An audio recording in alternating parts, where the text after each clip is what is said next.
नाक्याचा मुद्दा आता कुठेतरी समोर येत आहे।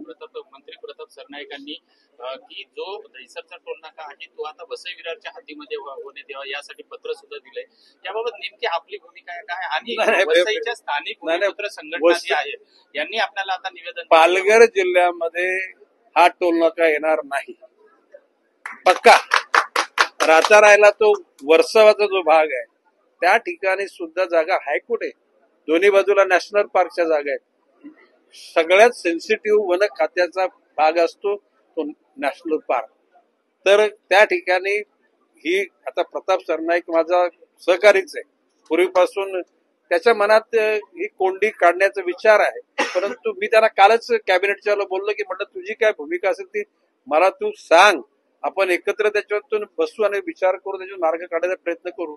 परंतु त्या ठिकाणी वर्साव्याला टोल नाका किंवा वसईला टोल नाका हे होणे नाही, हे मी आज पक्क खात्रीने सांगतो। दोघेही एकाच मंत्रिमंडळामध्ये अरे पत्र म्हणजे त्यांचं पत्र तुम्ही म्हणतात की नाही, मग काय नेमकं व्यवहारही नाही ना ते। आता प्रश्न असे वसईचा टोल नाका म्हणजे मुंबईचा हा वसईला आल्यानंतर मग त्या ठिकाणी ठाण्यातून जाणाऱ्या गाड्या तशा जातील,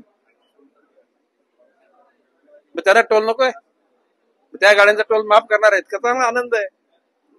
म्हणजे तेच लॉजिकली होणार नाही, वसईमध्ये होणार नाही। आणि त्या वर्साव्याच्या त्या भाती ती पण अशी उतरण आहे, त्या उतरणीला त्या ठिकाणी गाड्या उभ्या राहू शकतात। आणि दोन्ही बाजूला फॉरेस्टची जागा आहे, आणि फॉरेस्ट नुसतं नाही, नॅशनल पार्क सगळ्यात सेन्सिटिव्ह जर फॉरेस्टचा कुठला भाग असेल तो नॅशनल पार्क असतो। तर ते जे त्याच्या मनामध्ये आहे ना ते लॉजिकली, जरी मनात इच्छा त्याची वाईट नाहीये, प्रताप सरनाईकाच्या मनामध्ये लोकांची सेवा करण्याचा जरी भाव असेल तरी व्यवहार दृष्टिकोनातून सफल होणार नाही, हे मी सिनियर म्हणून निश्चितपणे सांगतो।